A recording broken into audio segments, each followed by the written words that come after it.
조갑제 TV 시청자 여러분 안녕하십니까? 2025년 3월 17일 월요일 오전 8시입니다.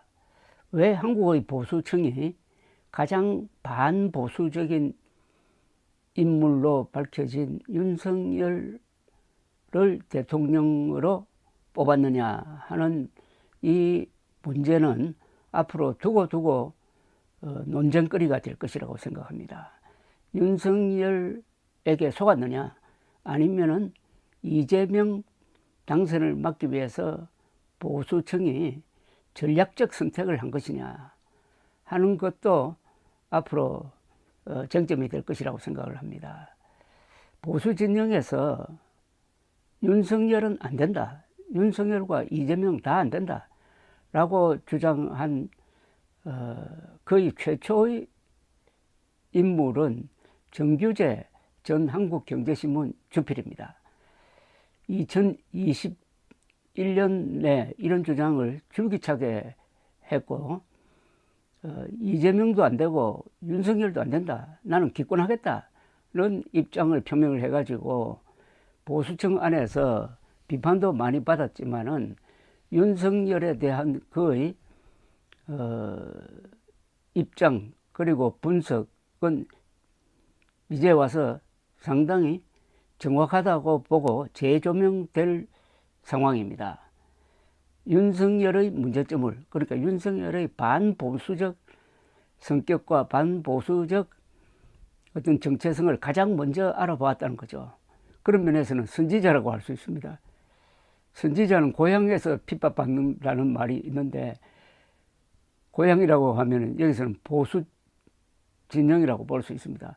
보수 진영에서 가장 많은 비판을 받은 정규재 전 주필이 요사이는 내 말이 맞았지 않느냐 하고 나올 만한 이유가 있습니다. 그런 가운데서 며칠 전에 자신의 페이스북에 이재명을 어떻게 볼 것이냐 하는 관점에서 아주 흥미로운 글을 썼습니다. 논쟁적 글입니다. 이 글을 소개해 드리겠습니다. 정규재 전 주필의 글입니다.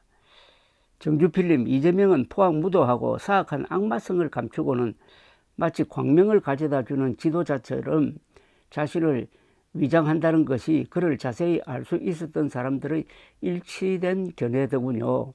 그와 학창시절 등을 함께 보낸 분들은 한결같이 어떤 절박성을 가지고 이재명의 직권을 막아야 한다며 진실되게 앞서 말씀드린 것 같은 의견을 피력하더군요. 정주필도 경각심을 가져주세요. 악마에게 속아서 오점을 남기고 정론을 펼쳐주시고 저희를 올바르게 인도해 주세요. 이름을 말하면 누구라도 알만한 어떤 분이 이런 글을 보내왔다. 정중하게 쓰여진 글이기에 부득이 답신을 드려야 할 것 같다. 오늘 하루에만도 이재명을 악마라고 지칭한 글을 5편은 좋게 받은 것 같다. 물론 나는 이재명을 악마라고 생각하지 않는다. 악마를 어떻게 정의하더라도 그렇고 악마라는 유사 종교적인 언어를 보는 것은 그 자체로 마음이 편하지 않다. 오히려 정치인 중에서라면 윤석열이야말로 악마에 가깝다고 생각한다. 굳이 악마라는 기괴한 언어를 사람에 대해 사용한다면 말이다. 필자는 지난 대선에서 윤과 이재명이 최고의 자리를 놓고 다툴 때 이 두 사람을 모두 거부하면서 대선 자체를 보이콧한다고 선언한 바 있다. 필자는 지금도 당시의 입장을 공정했다고 회고한다. 필시 두 지도자를 정점으로 국민들이 분열하여 대립하고 분노를 공유하면서 진영을 결속하고 대결하는 것으로 스스로를 정당화할 것이라고 보았기 때문이었다. 이후 진행 상황은 우리가 알고 있는 그대로다. 지금의 탄핵 사태는 그 결과다. 필자는 이재명을 지극히 평범한 보통의 기회주의자라고 생각한다. 불운한 가정에서 태어나 학교도 제대로 못 다니고 고단한 삶을 버텨낸 사람에게서 드러나는 그런 잔머리의 강한 기회주의 말이다. 그에 대한 악마라는 이미지는 모든 밑바닥 출신들에게 따라다니는 장발장식의 도둑놈 이미지일지도 모른다. 필자는 잔머리를 옹호할 생각도 없지만 모든 바닥 사람들을 범죄인으로 인식하는 그런 기득권의 시각을 정당화하고 싶은 마음도 전혀 없다. 흔히 형수 욕설을 말하지만 필자는 윤과 그의 아내 그리고 윤석열의 부모를 생각하면은 윤이야말로 가족 모두로부터 신뢰받지 못하는 자라고 생각한다. 가족에게서 버림받는다는 것은 무엇을 말하는 것인가? 사법시험을 9년이나 견뎌낸 기이한 삶의 치열성을 보더라도 두 사람의 우열을 비교하기는 어려울 것이다. 반항적 성격으로 따지면 윤이 더하면 더했지 덜하지 않다. 윤은 가는 곳마다 조직과 윗사람과 마찰을 빚었고 그의 결혼과 아내에 대해서는 풍문만으로도 책을 몇 권 써내야 할 지경일 것이다. 그의 아내와 처가 가족을 둘러싼 실로 다양한 풍문들이야말로 윤석열을 악마라고 비정할 때 충분히 성립 가능한 이재명 못지않은 그런 가족 이야기가 된다. 이재명의 이미지에 가장 치명적 상처를 준 것은 형수와의 욕설 대화일 것이다. 가족 내 불화는 누구에게나 존재하지만 그렇게 심각한 욕설이라니 우리를 당황하게 만드는 것은 분명하다. 우리는 아직도 윤의 부모에 대해서 모른다. 그는 자녀도 없이 강아지만 여러 마리를 키운다. 이재명은 공짜 연애라고 불리는 스캔들이 문제였고 형수와의 욕설 대화, 정신질환이 심해가는 형과의 진흙탕 갈등이 문제였지만 말 안 듣는 아들이 있는 보통의 가정을 나름대로 지켜냈다. 그 점이 오히려 차이점이다. 이재명은 지극히 정상적인 사람이고 살아보려고 그리고 소위 출세하려고 노력해온 보통의 사람이라고 나는 본다. 다른 사람에게 직접적인 피해를 준 적도 없다. 굳이 악마라는 괴이적인 언어를 쓴다면 윤이 오히려 그런 쪽이라고 필자는 감히 주장한다. 윤은 문재인 지시와 원호에 힘입어 박근혜를 구속했고 국정원장 4명 모두를 감옥에 보냈으며 200여 명의 전 정부 고관들을 역시 감옥에 보냈다. 사법부 적폐청산을 구호로 양승태 대법원장 등 14명의 고위직 판사를 재판정에 세웠고 70여 명 판사들의 옷을 벗겼다. 불법, 무법, 편법 천지가 되고만 오늘의 참담한 정치는 바로 그 결과다. 필자는 윤과 그를 지지한다는 사람들을 보면서 왜 최악의 인물이 최고의 자리에 오르는가 하는 하이에크의 고뇌를 깊이 공감하게 된다. 그리고 그런 자를 최고의 자리에 올리는 한 무리의 집단이 갖는 응집력과 무도함에 깊이 놀라게 된다. 보수가 국힘당의 석은 자들에게 속아서 윤을 선택하는 순간 보수는 그 순간부터 집단으로 잘못된 길로 들어섰던 것이다. 그들은 권성동의 부하들이며 정진석의 부하들이며 윤핵관들의 부하들이었던 거다. 윤핵관들이 명태균 등과 더불어 당내 선거 사기를 치고 그 결과가 윤석열이었던 것이다. 그들 추종자, 추앙자, 신앙하는 자들은 한 번도 독립적인 인격이었던 적이 없다. 이재명의 교활한 성품? 이런 것은 지극히 개인적 경험이며 편차가 커서 제3자가 판단하기 쉽지 않다. 이중인격 이런 것도 그렇다. 지어낸 것일 경우가 많다. 모든 부정적 인격 특성을 이재명에 투사하여 악마 혹은 말종의 이미지를 만들어낸다. 사람은 누구나 이중인격적이다. 필자는 공정한 검찰관이 있어서 윤을 다룬다면 짧은 시간 안에 전과 10범은 만들어낼 수 있을 것이라고 생각한다. 윤은 대통령직을 수행하면서 그 거칠고 우악스러운 성정이 거의 드러났다. 말술을 마시고 작취 미성인 경우가 작고 폭발하는 즉흥적이며 충동적 성격의 인물임을 가감없이 드러내고 만다. 버럭버럭 화를 낸다. 그의 성정이 국정에 그대로 반영된다. 불타협이어서 협력과 협조, 정치 협상 같은 언어들은 그와 어울리지 않는다. 윤이 욱하고 내지르는 사태의 수많은 결과 중의 하나가 지금 우리가 고통을 겪고 있는 계엄 사태일 뿐이다. 그는 민주주의 체제에서 협상하고 타협하는 지도자로는 아주 형편없는 자질을 가진 자다. 필자는 보수 진영에서 아주 드물게 의대 정원을 지지한 사람이지만 그토록 무지막지하게 2,000명을 불러대는 인물이라고는 생각하지 못했다. 이재명의 성격과 인격을 악마에 비견하는 것은 그럴듯하다.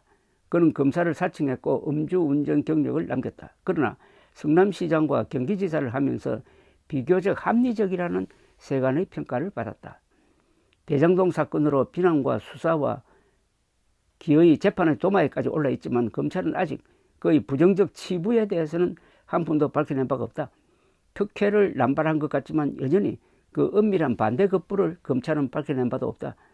검찰은 그의 아내를 탈탈 털어 10만 원대의 부정카드 사용을 밝혀냈다. 139회의 압수수색을 하고 10만 원대?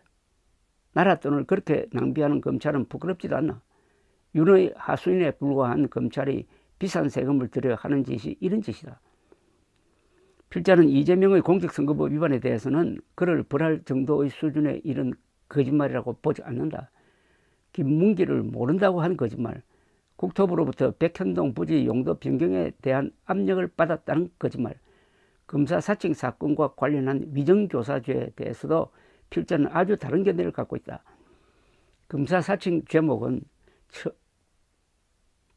천한 존재, 기어 오르려는 바닥 인물에 대한 기득권의 발길질이었다고 생각한다.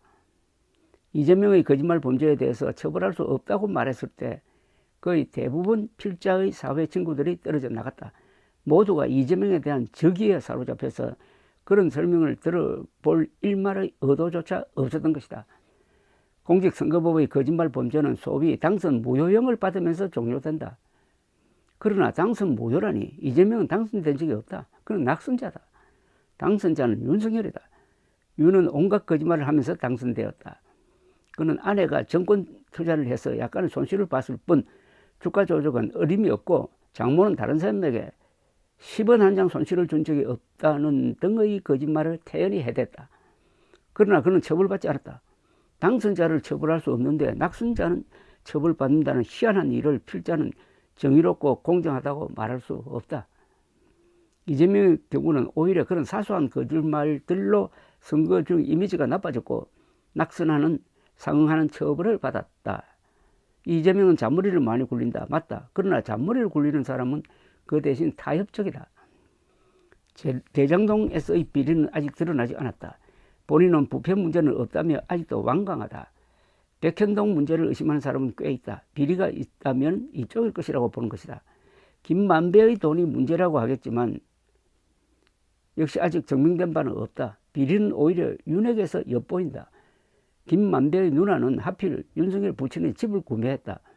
검찰은 대장동에 돈을 부었던 은행들에 대해서는 아예 수사하지 않았다. 상대를 악마라고 부르는 버릇은 어디서 배워온 것인가? 말문이 막힌 자들이 악마라고 내뱉으며 주문을 외듯하는 경향성이 있다.